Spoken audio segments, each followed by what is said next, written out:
Hello positive souls, welcome to spiritual healing directs. നിങ്ങൾക്ക് എല്ലാവർക്കും ഈ ചാനലിലേക്ക് സ്വാഗതം. ഇന്നത്തെ നമ്മുടെ റീഡിങ്സ് ഒരു സിംഗിൾ കാർഡ് റീഡിംഗ് ആണ്. നിങ്ങൾക്കുള്ള മെസ്സേജസ്. സോ ഇതിൽ ഏതാണ് നിങ്ങൾ ചൂസ് ചെയ്യുന്നത് അതാണ് നിങ്ങളുടെ റീഡിംഗ്. സോ നിങ്ങൾ ചൂസ് ചെയ്യുന്നത് ജോക്കർ ആണെങ്കിൽ നിങ്ങളുടെ കാർഡ് അതാണ്. ഇനി ഈ ഒരു ഇതാണ് നിങ്ങൾ ചൂസ് ചെയ്യുന്നത്, ക്വീൻ ആണ് ചൂസ് ചെയ്യുന്നത് എങ്കിൽ ഇത് നിങ്ങൾക്കുള്ള റീഡിംഗ് ക്വീൻ ആണ്. അതായത് നിങ്ങൾ ചൂസ് ചെയ്തിരിക്കുന്നത് ക്യൂൻ ഓഫ് സ്പേഡ്സ് ആണെങ്കിൽ നിങ്ങൾ അതാണ്. അതേപോലെ സെക്കൻഡ് നിങ്ങളിപ്പോ ഇതിൽ ചൂസ് ചെയ്തിരിക്കുന്നത് ഫോർ ഓഫ് ക്ലബ് ആണെങ്കിൽ നിങ്ങൾ അതാണ്. ഓക്കെ, സോ നമുക്ക് റീഡിങ്സിലേക്ക് കടക്കാം. സോ പൈൽ നമ്പർ 1 നിങ്ങൾ ഫസ്റ്റ് ചൂസ് ചെയ്ത് നിൽക്കുന്ന എനർജി എന്ന് പറയുന്നത് പുതിയൊരു തുടക്കമാണ്. നിങ്ങളെ മറ്റുള്ളവർ എങ്ങനെ കാണുന്നു എന്നതിലല്ല, നിങ്ങൾ നിങ്ങളെ എങ്ങനെ കാണുന്നു എന്നതിലാണ് നിങ്ങളുടെ ലൈഫ് മുന്നോട്ടേക്ക് കൊണ്ടുപോകുന്നത് എന്നുള്ളതാണ്.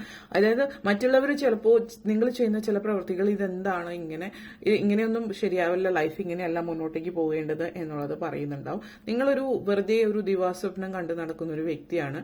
ദിവാസ്വപ്നം കൊണ്ടൊന്നും കാര്യം നടക്കില്ല എന്നൊക്കെ പലരും പറയുന്നുണ്ട്. കാരണം നിങ്ങളുടെ സ്വപ്നങ്ങളൊക്കെ മറ്റുള്ളവരെ സംബന്ധിച്ചിടത്തോളം അവരുടെ മനസ്സിൽ അവർക്ക് ഒരിക്കലും മനസ്സിലാകാത്ത കാര്യങ്ങളായിരിക്കും. കാരണം അതൊക്കെ ഒത്തിരി വലിയ വലിയ സ്വപ്നങ്ങളായിരിക്കാം.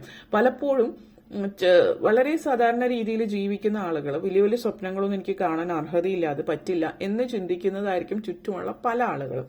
അപ്പോൾ ഒരു 80-90% ആളുകൾ അങ്ങനെയാണ്. അതിനതീതമായിട്ട് റിസ്ക് എടുത്തിട്ടുള്ളവരെ വിജയിച്ചിട്ടുള്ളൂ എന്ന് നമ്മൾ കേട്ടിട്ടുണ്ടാവും. ആ ഒരു ലെവലിൽ നിങ്ങൾ വലിയ രീതിയിൽ സ്വപ്നങ്ങൾ കാണുമ്പോൾ അവരെ സംബന്ധിച്ചിടത്തോളം അതൊരിക്കലും അക്സെപ്റ്റ് ചെയ്യാൻ പറ്റില്ല. കാരണം ഇതൊക്കെ നടക്കുന്ന കാര്യമാണോ എന്നുള്ളൊരു ചിന്തയാണ്. പക്ഷെ ഈ ഒരു ആദ്യത്തെ ചുവട്ടുപടി എന്ന് പറയുന്നത് സക്സസിലേക്ക് ഫസ്റ്റ് നിങ്ങൾ സ്വപ്നം കാണാൻ തുടങ്ങുക. നിങ്ങൾ ഒത്തിരി സ്വപ്നങ്ങൾ കണ്ട ആ ഒരു സ്വപ്നം അല്ലെങ്കിൽ നിങ്ങളുടെ സ്വപ്നം എത്രയും വലിയ സ്വപ്നമാണെങ്കിലും നിങ്ങൾ സ്വപ്നം കാണുക. കാരണം ചില ആളുകൾ അതൊരു അഹങ്കാരമായിട്ട് പറയും, നിലത്ത് ഇരുന്നിട്ട് കാലം നീട്ടുകയെന്നൊക്കെ. അത് നിങ്ങൾ ചിന്തിക്കുന്ന രീതിക്ക്, അതായത് പ്രാക്ടിക്കലായിട്ട് കൂടി ചിന്തിക്കാൻ ശ്രമിക്കുക എന്നുള്ളതാണ്. സ്വപ്നം കണ്ട് കണ്ണടച്ച് വെറുതെ ഒരു അതായത് നമ്മൾ കണ്ണടച്ചല്ല ഇവിടെ പോകുന്നത്, നിങ്ങളുടെ വിശ്വാസത്തിലാണ് പോകുന്നത്. വിശ്വാസം എന്ന് പറയുമ്പോൾ ഈ ഒരു കാര്യമൊക്കെ ബുദ്ധിമുട്ടുള്ളതാണെന്ന് നിങ്ങൾക്ക് അറിഞ്ഞുകൊണ്ടായിരിക്കണം നിങ്ങൾ പോകുന്നത്. അതല്ലാതെ വെറുതെ പോകുക എന്നുള്ളത് കൂടിയല്ല. ഇവിടെ വെറുതെ ആത്മവിശ്വാസം തന്ന് കൊല്ലുകയല്ല ചെയ്യുന്നത്. കാരണം ഇവിടെ പറയുന്നതെന്ന് വെച്ചാൽ നിങ്ങൾ ചെയ്യേണ്ടത് നിങ്ങൾക്ക് ചെയ്യാൻ പറ്റും. അതിന്റെ ആദ്യത്തെ ചുവട്ടുപടി സ്വപ്നങ്ങൾ കാണുക. സ്വപ്നങ്ങൾ കണ്ടുകൊണ്ട് വെറുതെ ഇരുന്നാൽ പോരാ. ആ സ്വപ്നത്തിൽ നിങ്ങൾക്ക് വിശ്വാസം വരുമ്പോൾ നിങ്ങൾ അതിന് വേണ്ടിയിട്ടുള്ള ഫസ്റ്റ് സ്റ്റെപ്പ്, ഇനീഷ്യൽ സ്റ്റെപ്പ് എടുക്കുക എന്നുള്ളതാണ്. ആ ഒരു ഇനീഷ്യൽ സ്റ്റെപ്പ് എടുത്ത് നിങ്ങളുടെ ജീവിതത്തിലേക്ക് മുന്നോട്ടേക്ക് പോവുക എന്നുള്ളൊരു മെസ്സേജാണ്. നിങ്ങൾക്ക് വേണ്ടിയിട്ട് ഒരു അഫർമേഷനും പറയാം, you are ready for this adventure. So അതുകൊണ്ട് നിങ്ങൾക്ക് സ്വയം പറയാവുന്ന I am ready for this adventure down my path. അപ്പോൾ നിങ്ങൾക്ക് പറയാം I am ready for this adventure down my soul path എന്നുള്ളൊരു അഫർമേഷൻ നിങ്ങൾക്ക് ഉപയോഗിക്കാവുന്നതാണ്. ആ ഒരു അഫർമേഷൻ നിങ്ങൾ സ്ഥിരമായിട്ട് പറയാം നിങ്ങളുടെ സ്വപ്ന സാക്ഷാത്കാരത്തിലേക്ക്. ഓക്കെ, ഇനി നിങ്ങൾ ചൂസ് ചെയ്തിരിക്കുന്നത്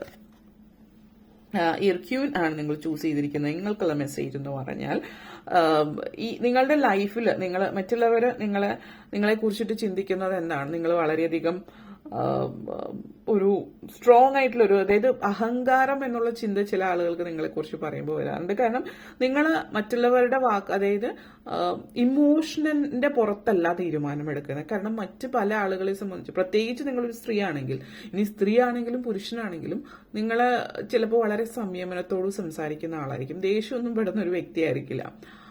പ്രത്യേകിച്ച് അങ്ങനെയുള്ള വ്യക്തിയാണെങ്കിൽ ആളുകളുടെ എക്സ്പെക്ടേഷൻ എന്ന് വെച്ചാൽ ദേഷ്യപ്പെടാത്ത ഒരാളുടെ അടുത്ത് എന്തും പറയാം, അവര് ഇമോഷണലി അത് എടുക്കില്ല, അവര് പറഞ്ഞത് നിങ്ങൾ പറയുന്ന കാര്യങ്ങൾ അവരെ പറഞ്ഞ് സമ്മതിപ്പിക്കാം എന്നുള്ളതായിരിക്കും. പ്രത്യേകിച്ച് ബിസിനസ് കാര്യത്തിലോ ജോലി സംബന്ധമായിട്ടുള്ള കാര്യങ്ങളോ നിങ്ങൾ എല്ലാ കാര്യങ്ങളും വ്യക്തമായിട്ട് അതിന്റെ റൂൾസിന് അനുസരിച്ചിട്ട് പാലിക്കുന്ന ഒരു വ്യക്തിയായിരിക്കും. പക്ഷെ അതേസമയം തന്നെ ചില ആളുകൾ വന്നിട്ട് തെറ്റുകൾ ചെയ്തിട്ട് അത് തൽക്കാലത്തേക്ക് ഒന്ന് ക്ഷമിക്കുക എന്നുള്ള രീതിയിൽ പറഞ്ഞാൽ നിങ്ങൾ അത് അക്സെപ്റ്റ് ചെയ്യുന്നുണ്ടാവില്ല. കാരണം റൂൾസ് ആൻഡ് റെഗുലേഷൻസ് എങ്ങനെയാണോ നിങ്ങൾ അതിനനുസരിച്ചിട്ട് ഫോളോ ചെയ്ത് പോകുന്ന ഒരു വ്യക്തി തന്നെയാണ്. നിങ്ങളെ സംബന്ധിച്ച് ചില സിറ്റുവേഷനിൽ അതുകൊണ്ട് തന്നെ നിങ്ങൾ വ്യക്തമായിട്ട് ഇങ്ങനത്തെ സിറ്റുവേഷൻ സംഭവിച്ചു, okay, then you have to face the consequences. അതിനുള്ള ശിക്ഷ അനുഭവിക്കുക, അല്ലെങ്കിൽ അതിന് ഫൈൻ ആണെങ്കിൽ ഫൈൻ അടച്ചതിനു ശേഷം മുന്നോട്ടേക്ക് പോവുക എന്നുള്ളതാണ്. പ്രത്യേകിച്ച് ഒരു സർക്കാർ ജോലിയിൽ നിൽക്കുന്ന ഒരു വ്യക്തിയാണ്, നിങ്ങൾ വളരെ ബ്ലണ്ട് ആയിട്ട് കാര്യങ്ങൾ പറയുന്നുണ്ടാവാം. അതൊരു തെറ്റുള്ള കാര്യമൊന്നുമല്ല, നിങ്ങളുടെ സ്വഭാവത്തിൽ മാറ്റങ്ങൾ വരുത്തണമെന്ന് ആളുകൾ പറയുന്നുണ്ടാവും. പക്ഷെ നിങ്ങൾ ആരെയും ദേഷ്യപ്പെടുകയോ ഒന്നും ചെയ്യുന്നില്ല. കാര്യങ്ങൾ പറയും, ഓക്കെ, ഇതിനുള്ള സിറ്റുവേഷൻസ് ഇങ്ങനെയാണ്, ഇതാണ് ഇതിന്റെ ഫൈൻ, അല്ലെങ്കിൽ നിങ്ങൾ അത് ലീഗലായിട്ട് തന്നെയാണ് നിങ്ങൾ കൈകാര്യം ചെയ്യുന്നത് എന്നുള്ളതാണ്. അപ്പോൾ അതിനനുസരിച്ചിട്ട് നിങ്ങൾ ഒരു ക്രൂരമായിട്ടുള്ള നിങ്ങൾക്കൊന്ന് ക്ഷമിച്ചുകൂടെ അങ്ങനെയൊക്കെ ആളുകൾ ചിന്തിക്കുന്നുണ്ടാവും. പക്ഷെ നിങ്ങളുടെ ജീവിതത്തിലും നിങ്ങൾ അത് തന്നെയാണ് പാലിക്കുന്നത്. നിങ്ങൾ ലൈഫിൽ റൂൾസ് ഫോളോ ചെയ്ത് മുന്നോട്ടേക്ക് പോകുന്ന ഒരു വ്യക്തിയാണ് എന്നുള്ളതാണ്. അപ്പോൾ ഓർഗനൈസ്ഡ് ആയിട്ട് കാര്യങ്ങൾ ചെയ്യും, മെച്യൂരിറ്റിയോട് തീരുമാനങ്ങൾ എടുക്കുകയും നിങ്ങളുടെ കൂടെ നിന്ന് അതിനനുസരിച്ച് നിങ്ങളുടെ അതേ രീതി, അതായത് ന്യായത്തിനും നീതിക്കും നിരക്കുന്ന രീതിയിൽ പ്രവർത്തിക്കുന്ന ആളുകളെ സംബന്ധിച്ചിടത്തോളം നിങ്ങളെ വളരെ റെസ്പെക്ട് ചെയ്യുന്നുണ്ട്. കാരണം നിങ്ങളൊരു തോട്ട്ഫുൾ ലീഡറാണ്, നല്ലൊരു പൊസിഷനിൽ വളരെ എക്സലന്റ് ആയിട്ട് കമ്മ്യൂണിക്കേറ്റ് ചെയ്ത് നിങ്ങളോട് തുറന്ന് കാര്യങ്ങൾ സംസാരിക്കാം. തെറ്റ് ചെയ്യാത്തവർ നിങ്ങളെ ഭയപ്പെടേണ്ടുന്ന കാര്യമില്ല എന്നുള്ളതാണ്. അപ്പോൾ ഒരാളുകൾ മടി പിടിച്ചിരുന്നിട്ട് അത് കുഴപ്പമില്ല, തൽക്കാലത്തേക്ക് ഇത് മാറ്റുക എന്നുള്ള രീതിയിലോ അല്ലെങ്കിൽ അങ്ങനെയുള്ള ഒരു സിറ്റുവേഷൻസിലേക്കൊക്കെ നമ്മള് എല്ലാത്തിനെയും ലൈറ്റ് ആയിട്ട് കണ്ടിട്ട് അത് പിന്നെ ആയാലും കുഴപ്പമില്ല, ഇപ്പൊ ഒരു ഡേറ്റ് വന്നിട്ടുണ്ട്, അപ്പോയിന്റ്മെന്റ്, അതിപ്പോ നാളത്തേക്ക് പോവാന്ന് വെച്ച് പിറ്റേ ദിവസം വന്നിട്ട് കുറച്ച് എനിക്ക് എന്റേതായിട്ടുള്ള തിരക്കുകൾ ഉണ്ടായിരുന്നു എന്ന് പറയുമ്പോൾ ഓപ്പോസിറ്റ് നിൽക്കുന്ന വ്യക്തിക്കും തിരക്കുകൾ ഉണ്ടാകാം എന്നുള്ളത് ചിന്തിക്കുക. അതല്ല എങ്കിൽ സിറ്റുവേഷൻസ് ഉണ്ടെങ്കിൽ നേരത്തെ അറിയിക്കാം, കാലേക്കൂട്ടി അറിയിക്കാം, ഇങ്ങനത്തെ ഒരു സിറ്റുവേഷൻ കൊണ്ട് ഇതൊന്ന് മാറ്റിവെക്കാൻ പറ്റുമോ എന്നുള്ളത് ചോദിക്കാം. അത് ചിലപ്പോൾ പറ്റുമായിരിക്കും, ചിലപ്പോൾ ഇല്ലായിരിക്കും. സിറ്റുവേഷൻ അനുസരിച്ച് ആദ്യമേ പറയുക, പക്ഷെ പിന്നീട് പറഞ്ഞിട്ട് അങ്ങനെയൊക്കെയുള്ള മാറ്റങ്ങൾ നിങ്ങൾ പ്രതീക്ഷിക്കുന്ന എൻടൈറ്റിൽ കാരൻസ് ആയിട്ടുള്ളവരെ ഒരിക്കലും ഇവർ അക്സെപ്റ്റ് ചെയ്യില്ല.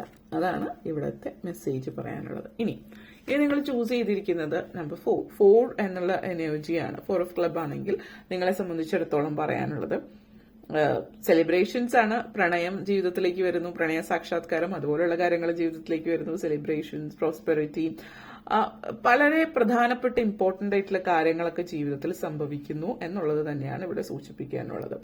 അപ്പോൾ ആ ഒരു എനർജി തന്നെയാണ് നിങ്ങളെ സംബന്ധിച്ച് നിങ്ങളുടെ ലൈഫിൽ നിങ്ങൾ വിട്ടുപോയിട്ടുള്ള ചില കാര്യങ്ങൾ, മറന്നുപോയിട്ടുള്ള കാര്യങ്ങൾ. അപ്പോൾ നിങ്ങൾക്കൊരു സ്വപ്നം ഉണ്ടായിരുന്നായിരിക്കാം ഒരു കാലത്ത്, ഇപ്പോൾ നിങ്ങൾ വേറെ പല കാര്യങ്ങളിലും നിങ്ങൾ ജീവിതത്തിൽ അച്ചീവ് ചെയ്തിട്ടുണ്ടാവും, പക്ഷെ അത് ഒരു കാലത്തുണ്ടായിരുന്ന സ്വപ്നമായിരിക്കും, ആ സ്വപ്നം നിങ്ങൾ ഇപ്പോൾ സാക്ഷാത്കരിച്ചിട്ടുണ്ടാവാം എന്നുള്ളത് കൂടിയിട്ടാണ് ഇത് സൂചിപ്പിക്കുന്നത്.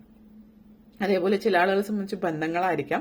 നിങ്ങൾ ഒരു കാലത്ത് പ്രണയത്തിലായിരുന്നിരിക്കും, ആ സമയത്ത് നിങ്ങൾ തമ്മിൽ ഒരു കണക്ഷൻ ഉണ്ടായിട്ടില്ല, പക്ഷെ പിന്നീട് അല്ലെങ്കിൽ നിങ്ങൾ പ്രണയം തുറന്ന് പറയാൻ പറ്റിയിട്ടുണ്ടാവില്ല, പക്ഷെ ആ ഒരു വ്യക്തിയുടെ ആ വ്യക്തിയുമായിട്ടുള്ള ഒരു ആലോചന, ഒരു പ്രപ്പോസൽ ആയിട്ട്, ഒരു അറേഞ്ച് മാരേജ് ആയിട്ട് നിങ്ങളിലേക്ക് കൊണ്ടുവരുന്നുണ്ടാവാം. അപ്പോ ഒരിക്കലും നിങ്ങൾ ഒരു കാലത്ത് ഇഷ്ടപ്പെട്ടിരുന്നത് പിന്നീട് അതിന്റെ പുറകെ പോകാനുള്ള ഭയം കൊണ്ടോ സാഹചര്യവശാലോ ഒക്കെ വിട്ടുപോയിട്ടുള്ളത് വീണ്ടും നിങ്ങളെ തേടി തിരിച്ചു വരുന്നു എന്നുള്ളൊരു സിറ്റുവേഷനാണ് അതവിടെ സൂചിപ്പിക്കുന്നത്. ആ ഒരു എനർജിയാണ്, അങ്ങനത്തെ ഒരു സിറ്റുവേഷൻ കാണിക്കുന്നുണ്ട്. അതേപോലെ ലൈഫ് നിങ്ങൾ എൻജോയ് ചെയ്യാൻ തുടങ്ങുകയാണ്, സെലിബ്രേറ്റ് ചെയ്യാണ്. കാരണം നിങ്ങൾ ഇതുവരെ ലൈഫ് ഭയങ്കര സീരിയസ് ആയിട്ട് എടുത്തിട്ട് ജീവിതത്തിൽ അത് ചെയ്യണം, ഇത് ചെയ്യണം, ഇങ്ങനെയാണ് എന്നുള്ള രീതിയിൽ ചിന്തിച്ചു പ്രവർത്തിച്ചു നടന്ന ഒരാളാണെങ്കിൽ ഇപ്പൊ നിങ്ങൾ കൊച്ചു കൊച്ചു കാര്യങ്ങൾ ആസ്വദിക്കാൻ തുടങ്ങാൻ, ചിരിക്കുന്നുണ്ട് എന്ന് തന്നെ പറയാം. കാരണം പൊതുവെ നിങ്ങൾ അധികം ചിരിക്കാത്ത ഒരു വ്യക്തിയാണെങ്കിൽ നിങ്ങളിപ്പോൾ ചിരിക്കാൻ തുടങ്ങുന്നുണ്ട്, സ്മൈൽ ചെയ്യാൻ പഠിക്കുന്നു എന്നുള്ളതാണ്. ചില ആളുകളെ സംബന്ധിച്ച് അത് നിങ്ങളെ പഠിപ്പിക്കുന്ന ഒരു വ്യക്തിയായിരിക്കാം. ആ ഒരു വ്യക്തിയോടുള്ള അടങ്ങാത്ത പ്രണയമായിരിക്കാം നിങ്ങളുടെ ജീവിതത്തിൽ മാറ്റങ്ങൾ കൊണ്ടുവരുന്നത്. കാരണം നിങ്ങൾ ഇതുവരെ ജീവിതം ആസ്വദിക്കാൻ നിങ്ങൾക്ക് തോന്നിയിട്ടില്ല, അങ്ങനത്തെ ഒരു എനർജി ഉണ്ട്. അതേപോലെ മറ്റൊരു കാര്യം എന്ന് വെച്ചാൽ വിവാഹം പോലെ തന്നെ വീട് വയ്ക്കാൻ ശ്രമിക്കുന്നവർക്ക് അതിനുള്ള സാധ്യതയുണ്ട്. അപ്പോൾ ചിലപ്പോൾ വീടിന് തറക്കല്ലിടുന്നതോ അല്ലെങ്കിൽ വീട് പണി തുടങ്ങിയവരാണെങ്കിൽ അത് പൂർത്തിയാക്കുന്നതോ അങ്ങനത്തെ ഒക്കെ സിറ്റുവേഷൻ ഉണ്ട്. എന്തായാലും ഒരു ആഘോഷമാണ്. അപ്പൊ ആഘോഷത്തിന്റെ സമയം എന്ന് പറയുമ്പോൾ ചിലപ്പോൾ നിങ്ങൾക്ക് ഒരു പുതിയ ജോലി ലഭിക്കുന്നതായിരിക്കാം, ചില ആളുകൾ വിദേശത്തേക്ക് പോകുന്നതിനുള്ള ഒരു സാഹചര്യം സൂചിപ്പിക്കുന്നുണ്ട്. ഡിവിനേഷനുമായിട്ട് ബന്ധപ്പെടുത്തിയിട്ടുള്ള സിറ്റുവേഷൻ ഉണ്ട്. അതായത് എന്ത് തരത്തിലാണെങ്കിലും ഇപ്പോൾ നിങ്ങളൊരു സ്പിരിച്വലി കണക്റ്റഡ് ആയിട്ടുള്ള ഒരു പാതയിലേക്ക് പോകുന്നുണ്ടാവാം.